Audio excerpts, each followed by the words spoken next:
per la sanitat, perquè volem que l'Hospital Militar sigui un hospital de referència per a la gent de Mislata.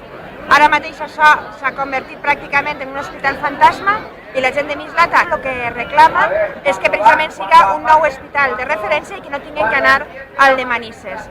I Compromís està així, mostrant el nostre compromís amb la sanitat.